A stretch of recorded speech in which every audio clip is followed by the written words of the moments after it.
So here's what I want to say to people just starting out, with just trying to get their first few members is that what has helped me is remembering that there is no endpoint at which you're going to decide to feel like you've done enough or approve of yourself or now I'm going to be happy. Like that, whatever that goal is that we're all kind of chasing in life doesn't really come not in, I mean, it's fun to succeed and achieve your goals, but it doesn't come in the way that we think it's going to come, like this relief of now I'm finally complete. And so now my life can begin, that type yes, of thing. Yeah. exactly. And so what I found is I had to figure out how to feel that way as I went along, as I took the steps, so that if you can learn to, and this sounds so cliche, I know, but if you can learn to enjoy the process of it, then you don't have to be in a hurry to get there. And then when you hear somebody, succeeding, you don't have to hold it against yourself. It can be like, well, that's cool. That's possible. And that really helped me, like, just keep taking the steps that you guys had taught me, just trying one thing after another. And I'm still doing that. I'm still like, okay, what am I going to try next? Because I need to evolve this. And if I want to, I still want to grow.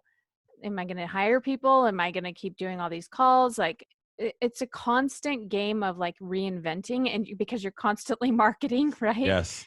That Constantly like, if promoting. you can't fall in love with that process. I fell in love with like understanding online marketing, and as much as I love coaching, and I think that really helped a lot. We're in the same boat. We get to a point. We finally realized there probably is no lid. There's no cap. But we all grew up with, you get a job and that's your salary and you might get a raise. Yeah. And so you always grew up, you worked your butt off through college or whatever in high school for a job that had a cap. And so most of us will always battle that in our subconscious, That's right. Yeah. That's right. And then we crossed the point where our floor, because of our memberships, was everybody else's ceiling, like what we had been taught, Yes. And we were like, whoa, that's a weird space. And it took us a couple years, like, to even get to a point where we could, because we were always the same way. We were like looking at other people and especially in that launch world where you're selling $1,000 courses, like you launch and if you don't make $100,000, you're not a success. Right.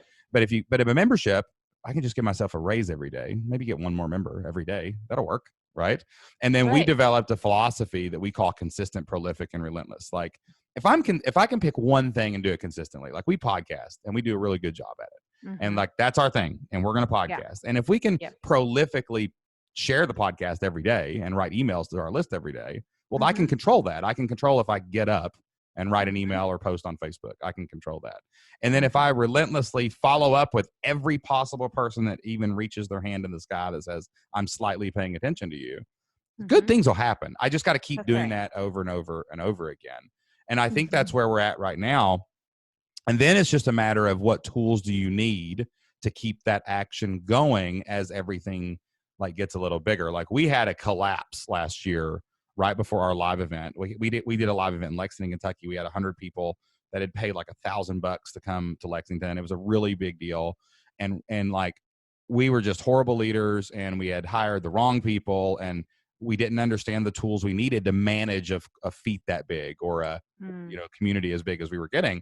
And everybody quit. Me and Jocelyn were back to by ourselves. And it was just, oh my gosh, madness. Yeah, right? This actually happened 2 years in a row. So our entire staff left like a week before the live event. Or after the event. Yeah. And we were like, and then we started to look in the mirror and we're like, we're doing something wrong here. What's going on? Right. Right. The tendency is you want to blame it on those people. Oh, well, they left me. Up. But no, like we realized at some point, like, no, this is our fault. Like we have to look in the mirror and take responsibility for what's going on. So we had to spend a year basically saying, one, what are we really doing consistently, prolifically, and relentlessly? What's making the difference? What's moving the needle? And then we have gotten to a point where we cannot do this anymore. And it was like you said, like which path? Do I take the leadership path and hire a team? Or do I take the path where I stay content and I just keep walking straight ahead? And maybe I step back a little level and I'm not comfortable enough to go forward up here. And I think that there's lots of journey points around the membership where that's going to happen. And you've really got to decide, what do you want? And then do what you want and don't care what anybody else thinks, Like Yeah, that's your right. life is your life. You don't have to have 4,000 members or 10,000 members or 1,000 members. You That's might be right. happy with 200 members. That's That's great. right.